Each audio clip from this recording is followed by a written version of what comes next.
May I come in, sir? Please. नमस्ते sir, नमस्ते नमस्ते सर। बैठिए। Thank you.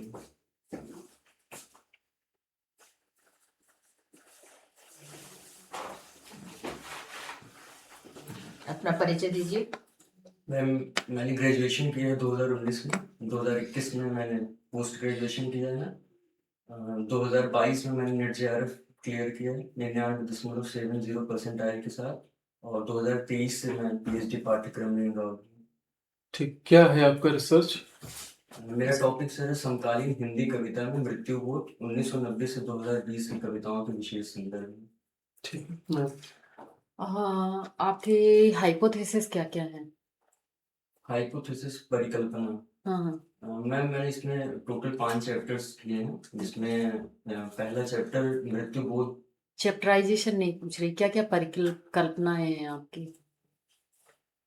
परिकल्पना क्या क्या करूंगा मैं इस हाँ वही। रिसर्च। हाँ।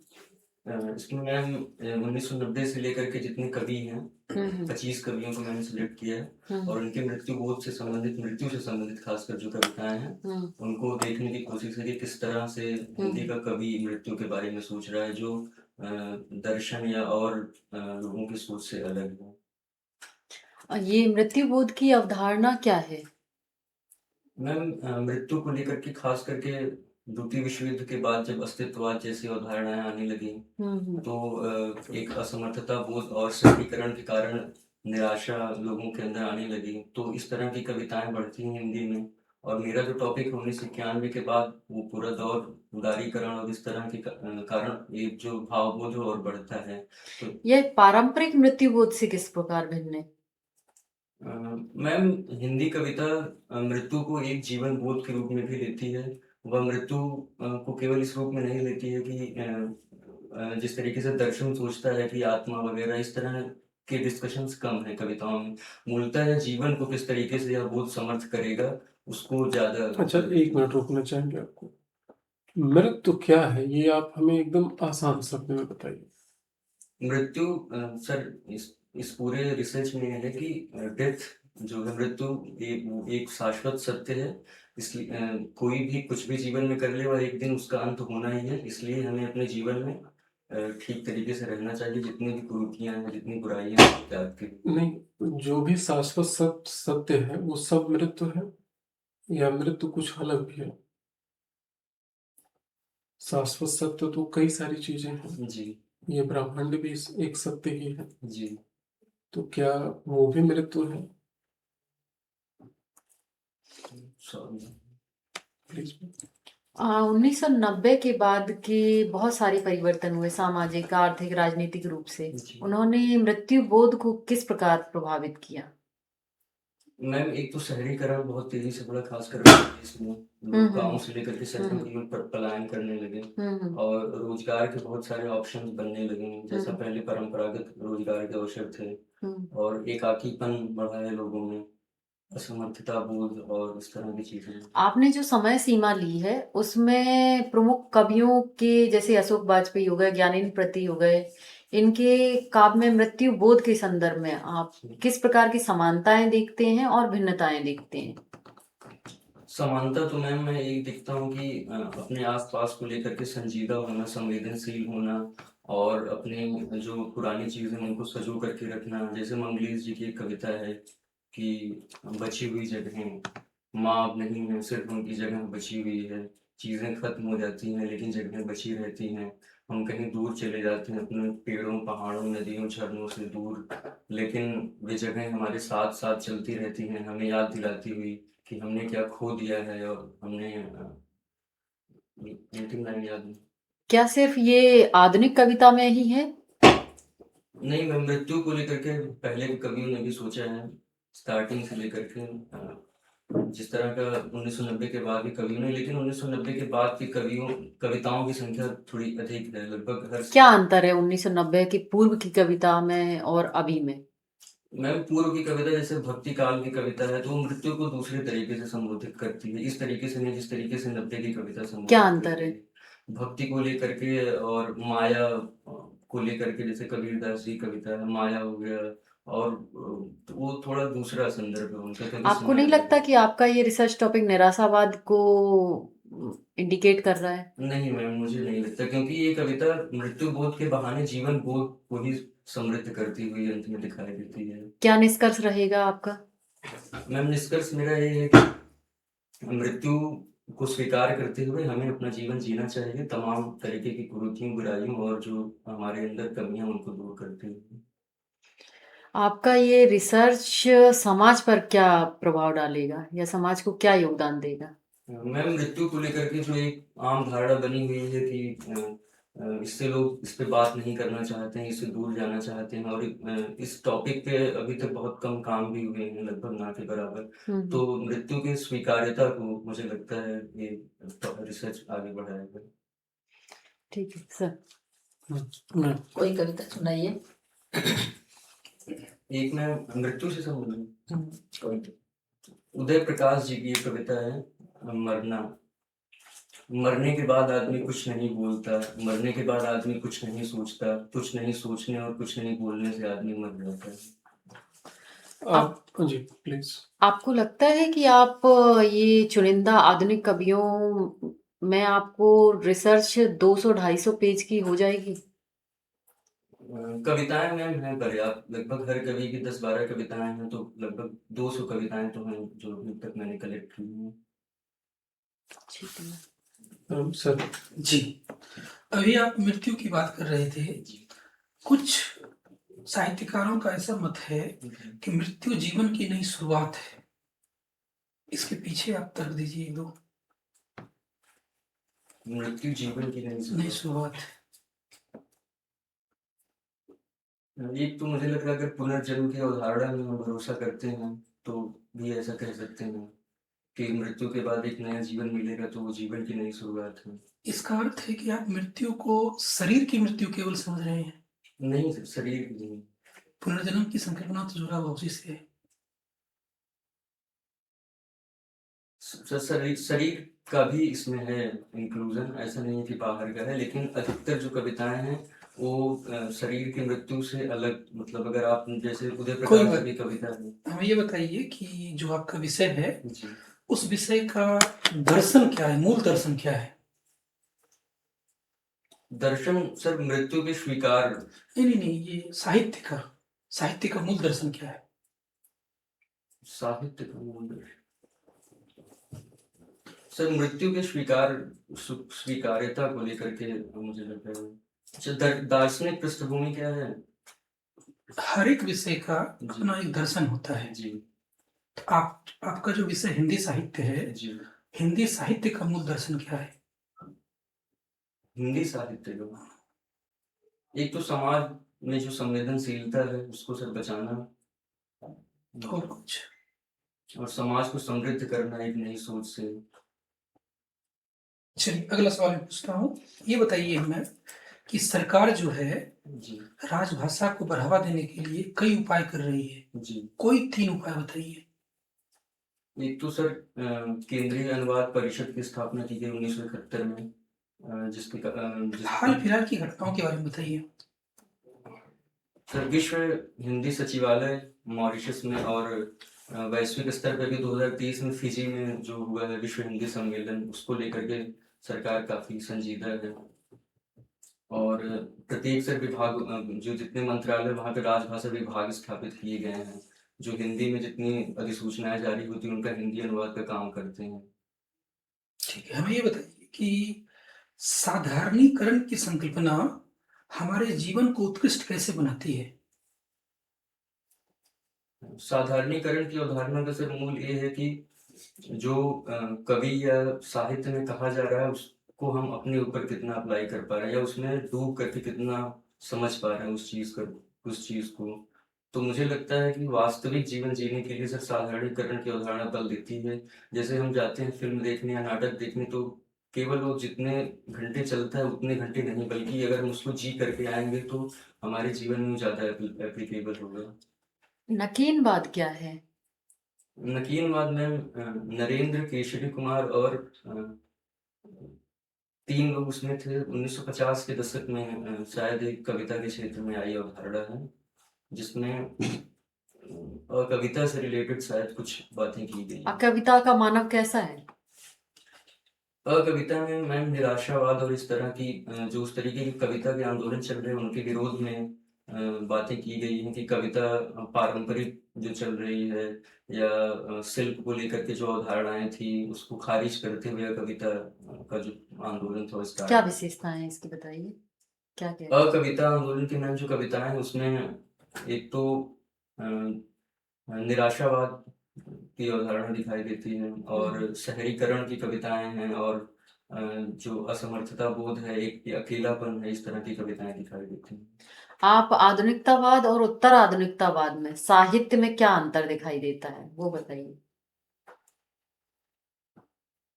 आधुनिकतावाद और उत्तर आधुनिकतावाद जी,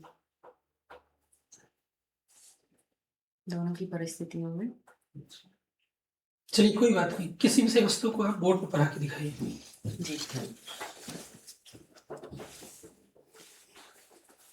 सर मैं मैथिली शरण गुप्त जी की रचना भारत भारती पढ़ना चाहूंगा।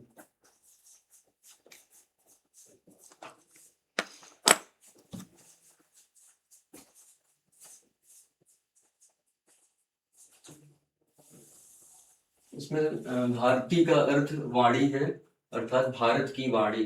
यह 1912 ईस्वी में लिखी गई एक महत्वपूर्ण रचना है। इसकी महत्ता के का अंदाजा इसी बात से लगाया जा सकता है कि महात्मा गांधी जी ने इसी रचना के आधार पे मैथिली शरण गुप्त जी को राष्ट्र कवि की उपमा दी थी।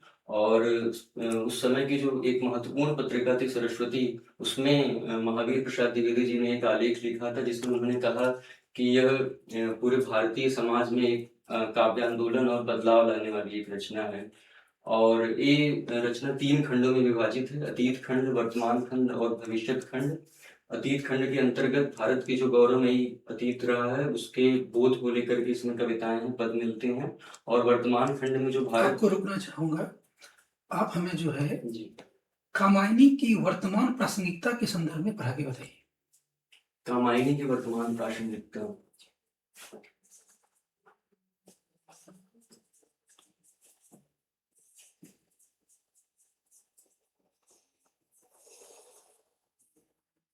कामायनी 1936 ईस्वी की रचना है जयशंकर प्रसाद जी की।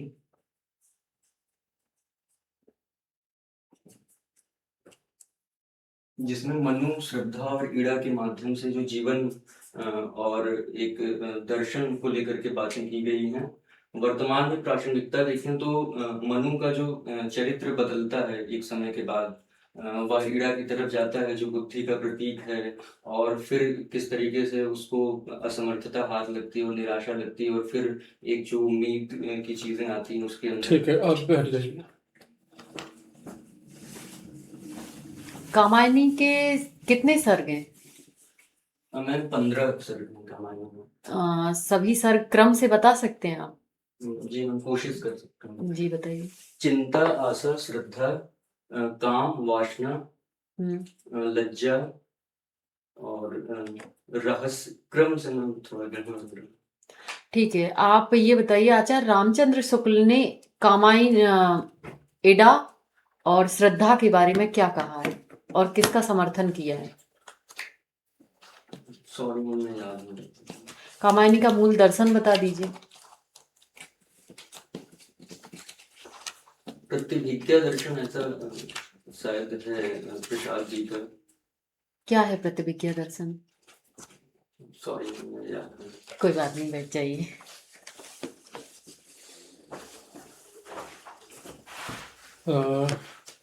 हरियाणा के बारे में आप हमें बस 3 प्रश्न बता दीजिए। एक तो क्षेत्रफल के आधार पर हरियाणा का कौन सा स्थान है, और सबसे अधिक क्षेत्रफल वाला राज्य जिला और सबसे कम क्षेत्रफल वाला जिला कौन सा है? क्षेत्रफल के हिसाब से सर 17वां स्थान है। सिरसा सबसे अधिक क्षेत्रफल वाला जिला है, फरीदाबाद सबसे कम। ठीक है, आप जा सकते हैं। Thank you.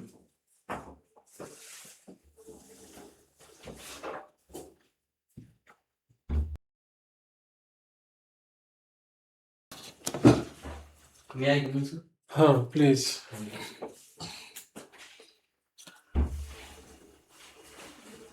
बैठ बैठ देखिए। कैसा रहा इंटरव्यू आज का? थोड़ा खराब तो मुझे लग रहा है, शायद अच्छा नहीं था। हिंदी के सवाल में थोड़ा ठीक नहीं बता पाया। परफेक्शन की थोड़ी सी कमी दिखी। जी। और मतलब कुछ चीजें मुझे लगता है ना कि आप जानबूझ के गलती कर दे रहे हैं। इतना दबाव मत लीजिए, नॉलेज आपके पास ठीक है, उसको व्यवस्थित रखिए, ठीक है, जबरदस्ती ना घबराइए। जी। चलिए एक एक करके देखते हैं।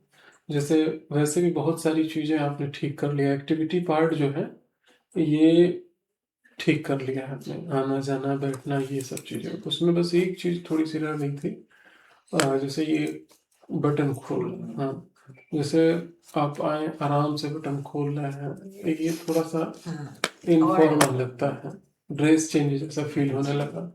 तो या तो आप खोल के ही आए, या तो वैसे बैठ जाइए, ज्यादा समस्या नहीं है, या जल्दी से खोल लीजिए, इस टाइप का कुछ रहे, ठीक है। इंट्रो जब आप बता रहे हैं तो ज्यादातर चांस है कि वो लोग इंट्रो पूछेंगे ही नहीं। जी। हम बस एक बैकअप के तौर पे रख रहे हैं कि अगर पूछ दें तो आप ऐसा बता दीजिएगा। उसमें परसेंटेज वगैरह हटा दीजिए, बस ग्रेजुएशन इस ईयर किया, पोस्ट ग्रेजुएशन इस साल किया, अभी रिसर्च कर रहे हैं, बस बात खत्म। इतना टॉपिक अगर वो पूछे तो फिर बताइए, नहीं तो सीमित रखिए, ठीक है। टॉपिक की तैयारी में है, ठीक है, थोड़ा कम लग रहा है टॉपिक का। टॉपिक, हाँ जी जी प्लीज। सर। टॉपिक में जी सॉरी जी जी मैं आप बता देता हूँ, आप जी प्लस कर जी दीजिए। जी औसत के आसपास है उसमें। जैसे क्या है कि आप चीजों को ना सीधे न परिभाषित करके उदाहरण की मदद से ही सिर्फ कर रहे हैं, उसको कुछ सीधे भी बताइए, कुछ उदाहरण रखिए, दोनों को जो है मिश्रित रूप में। जी। कंटिन्यू करेगा। जी, हाँ सर, बस हम्म। जो आप उदाहरण दे रहे हैं वो उदाहरण, जैसे मान लीजिए मैंने कुछ पूछा तो आप उसका जवाब दीजिए पहले, फिर अगर उदाहरण पूछते हैं वो तो उदाहरण भी दीजिए, या आप उदाहरण देना चाहते हैं तो पहले जो वो पूछना चाह रहे हैं उसको पूरा स्पष्ट कीजिए, फिर उदाहरण दीजिए। ठीक। जी सर। अब देखिए, ओवरऑल अगर हम आपकी कमी बताएं कि एक कमी क्या है जिसे जल्दी सुधारना है, तो वो है आपकी बोर्ड टीचिंग, ठीक है, वहां पर ज्यादा कमी दिख रही है। जैसे पिछली बार भी आपने एक शब्द रिपीट किया था कि आज मैं ये पढ़ाना चाहूंगा, ये इतना आराम से ये लाइन आप बोलते हैं, मतलब गैर जरूरी है। आपको कहा गया कुछ भी पढ़ाइए, आप सीधे टॉपिक लिखिए। ठीक है सर, इसको आज हम मैथिली सरल गुप्त के बारे में पढ़ेंगे, और कमियां देखिए वहां मैंने कहा कि ठीक ठाक है कि एक तो आपका फ्लो तेज होना चाहिए, लिखना ऐसे लिखिए, स्पीड एज ए टीचर की तरह तेज, ठीक है। बोलना टीचर की तरह, 50 लोग सुन रहे हैं, काफी तेज। और स्पीड भी थोड़ा सा बढ़ा सकते हैं, मतलब आपका बढ़ाने लायक है, मतलब जल्दी बोलने का हल्का सा बढ़ा दीजिए। पढ़ाने के दौरान बोलना, हाँ, तेज बोलना है, जल्दी बोलना है, तेज लिखना है, 1-1.5 मिनट मिलेगा वहां। आप देखिए कि आज आपका शायद तीसरा मुख है, हाँ, आप सिर्फ हेडिंग लिखे हैं, समझ रहे ना कितनी गलत बात है। सर पूरा अगर लिखूंगी तो फिर थोड़ा यही ध्यान रखना, ये कैसे होगा, ये आप तेज बोलेंगे, जल्दी लिखेंगे, जल्दी प्रेजेंट करेंगे, वो करना है आपको। आप जो कर रहे हैं ना वो ठीक है, लेकिन वो 2 घंटे की क्लास प्लान है, यहाँ 1.5 मिनट की है, दोनों में फर्क करना पड़ेगा। आप चाहें तो हमें कुछ वीडियो बना के भी भेजिएगा, ठीक है।